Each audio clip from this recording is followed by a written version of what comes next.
1903년 여름에 클레멘타인은 불어, 독어, 생물학에 있어서 상급 학교에 들어갈 자격 시험에 합격했다. 그러나 대학에 진학하고 싶다는 자기의 욕망을 클레멘타인은 입 밖에 끄집어내지 않았다. 결국 어머니의 반대하는 방향으로 문제가 일단락 지어졌다. 그래서 클레멘타인은 고등학교 이상은 다니지 못했다. 하지만 일평생 동안 버크햄스테드 학교 시절을 즐겁고 감사한 마음으로 회상하곤 했다. 블렌치 호지어 여사는 클레멘타인의 지적인 열망이 식어가는 걸 딱하게 여긴 나머지 겨울 동안 지내게 될 집을 파리에 마련했다. 클레멘타인은 소르본 대학의 강의에 참석하곤 했는데 그 강의는 그녀를 완전히 매혹시켰다. 점심때 그녀는 집에 오곤 했지만 어머니는 창문을 닫고 있거나 점심을 마련하는 게 귀찮을 때에는 1프랑을 클레멘타인에게 쥐어주었다.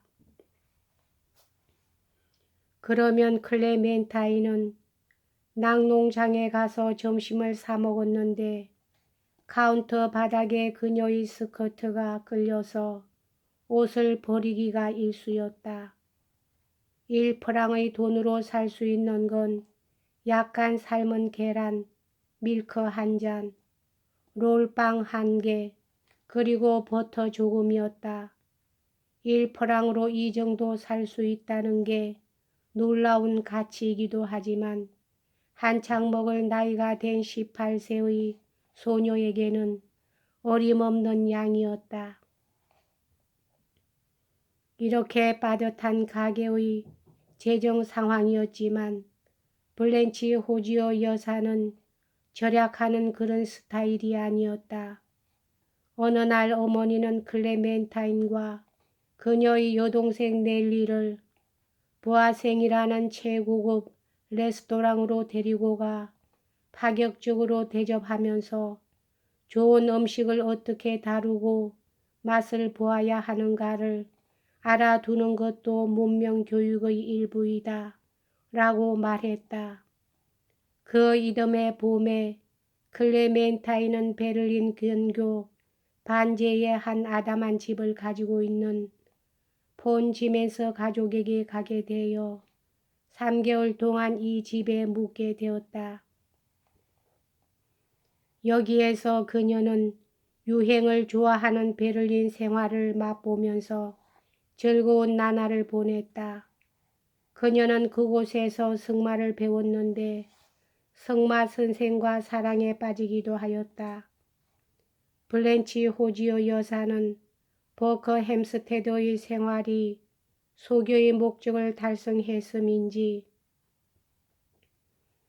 런던에서 생활하는 게 더 좋다고, 더 넓은 세계에서 사는 것이 바람직하다고 생각하여 켄징턴에 집을 하나 구하여 그곳으로 이사갔다.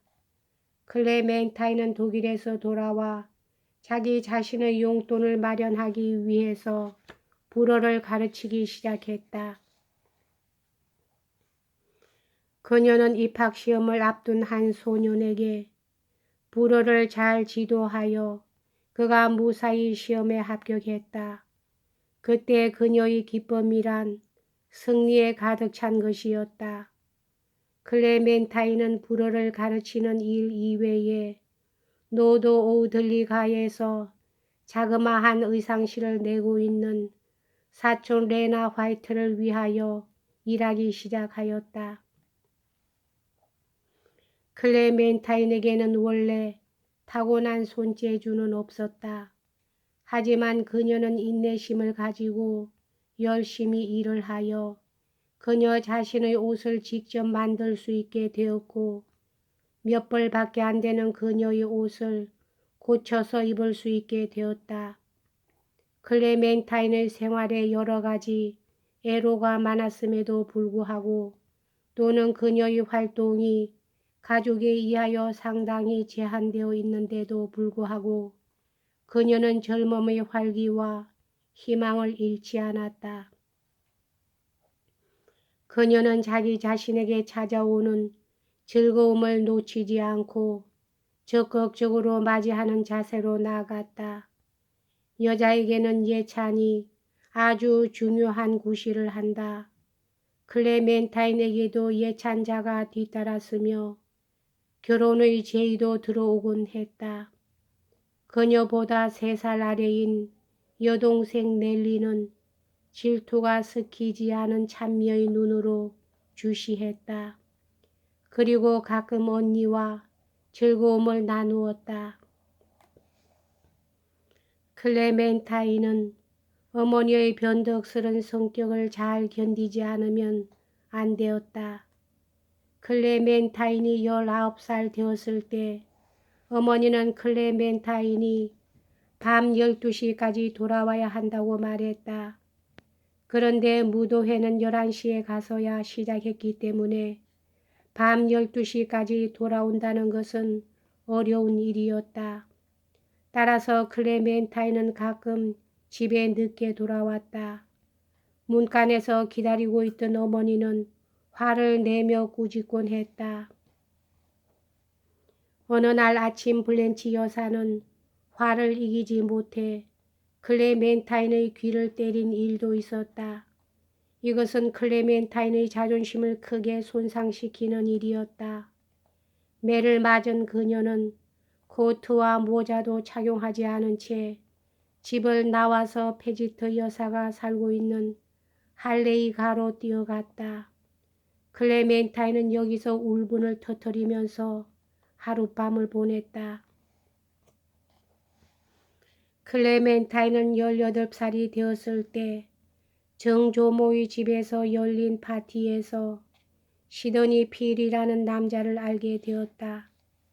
33세의 두뇌가 명석한 그는 옥스퍼드 대학의 특별연구원으로서 가끔 강의를 한 바도 있었다. 남아프리카 전쟁에 참가한 그는 자신의 전쟁 경험을 소재로 책을 한 권 쓴 적도 있었다. 변호사이자 은행업에도 종사하고 있는 그는 클레멘타인과 깊은 사랑에 빠지게 되었다. 그는 클레멘타인의 아름다움과 지성에 매혹되어 버린 것이다. 그는 마치 찰거머리처럼 달라붙으며 그녀를 사모했다. 클레멘타인이 어디를 가려고 런던을 떠날 때에는 항상 따라다녔다. 그는 그녀에게 책도 빌려주었고 극장에도 데리고 갔으며 흰 제비꽃을 매일 갖다 주었다. 클레멘타인은 그를 아주 좋아하게 되었다. 그녀는 그의 사랑을 값진 것으로 생각하고 그와 사귀는 것을 만끽했다. 그녀에 대한 그의 사랑은 진실한 것이었다. 그래서 그녀는 그와 2번씩이나 비밀 약혼을 했었다. 그리고 그녀의 가장 가까운 사람들은 그녀가 그와 결혼하기를 바랐다. 클레멘타인의 어머니도 그가 아주 마음에 들었다. 따라서 블렌치 여사도 클레멘타인이 결혼해서 정착하기를 마음속으로 빌었을 것이다. 이 무렵에 클레멘타인은 앞으로 일생 동안 친교를 갖게 될 호레이셔 시모라는 여자와 사귀게 되었다. 아름답고 명석하지만 몹시 가난한 시모어는 클레멘타인보다는 나이가 몇 살 더 위였으며 클레멘타인에게 항상 친절하고 상냥하게 대해 주었다. 이들은 서로의 입장을 좋아하게 되었다. 클레멘타인은 시모어의 우정에 깊은 감동을 받았으며 그녀의 도움을 소중한 것으로 생각했다. 여기까지 하겠습니다.